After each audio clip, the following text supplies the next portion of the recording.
Hey guys, welcome back to Critical Flick. Today are we reviewing Haunted Mansion.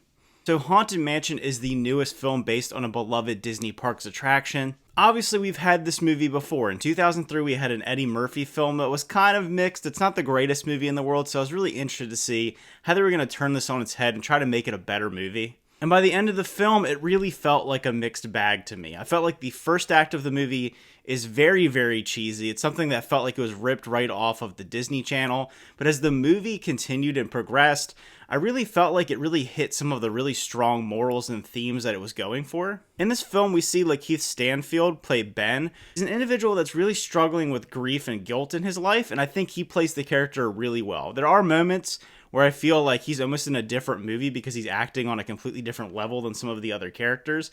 While there are some interesting and fun individuals in this movie, they do feel like they're really just caricatures. They're really kind of over-the-top, exaggerated personalities, while he feels like a more grounded individual who has somewhat of an arc and some depth that you're really kind of root for throughout the film. And in this movie, him and all the other people around him are trapped inside this haunted mansion. The spirits don't want them to leave. They're following them, so they're kind of forced to find a way to put these spirits to rest. And when I talk about the themes of this movie, it really does dive into the idea of death and kind of grief and everything that goes along with that. And I think it does it in a pretty accessible way. It is a way of telling a story of how people struggle with loss and what that can mean. And I liked the moments where they decided to go deep with it. And I think those were some of the best moments in the film, particularly with Lakeith Stanfield's character and with the son, kind of their dynamic and them coming together as individuals. And now I had mentioned earlier that this movie is a little cheesy at times. The comedy, for the most part, at least for me, doesn't really work. There were some funny moments, but there weren't any really laugh out loud moments.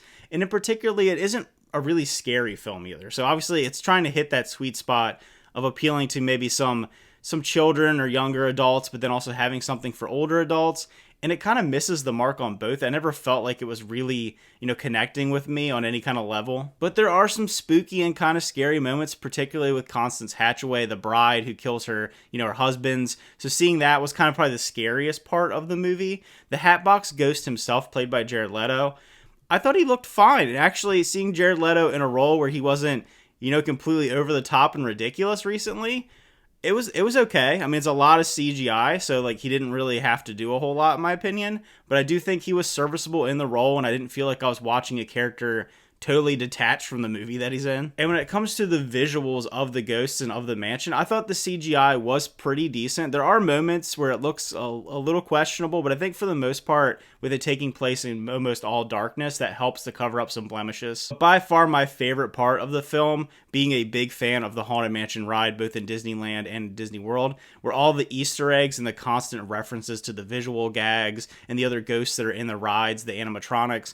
So I think they handled that really well. Without it being a total replica of the Haunted Mansion, you got some really cool moments where you're like, hey, I remember that from the ride. I remember this animatronic, this wallpaper, even the music being integrated in. This is a movie where definitely if I rewatched it and I had it, on home video, I could watch, see every little detail. There were so many visual nods to the ride, which I appreciated. There was even a nod to another Disney ride that you'll notice throughout the movie that I thought was kind of clever that they worked that in there. So overall, if I were to rate Haunted Mansion, I would give it a 6.5 out of 10. It's an above average film. It was better than I expected. I think it's better than the Eddie Murphy film. It's not amazing. It's not going to blow you away. And like I said, it is a little cheesy in the beginning. And I forgot to mention, it's quite a long film for what it's dealing with. It does feel a little bit long, and it does kind of overstay its welcome by the third act, but I do think it grows as it moves along. So I think if you're starting it in the first 10-15 minutes, you're like, I don't know if I like this movie, it's kind of worth sticking out, in my opinion, because I even thought, oh my God, where's this going?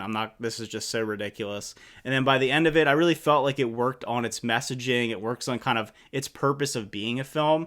And I had a good time by the end. So if you check out Haunted Mansion, let me know what you thought about it. I always love to hear people's opinions, whether you liked it more, whether you liked it less. And again, thanks for watching. Remember to like and subscribe, and see you guys next time.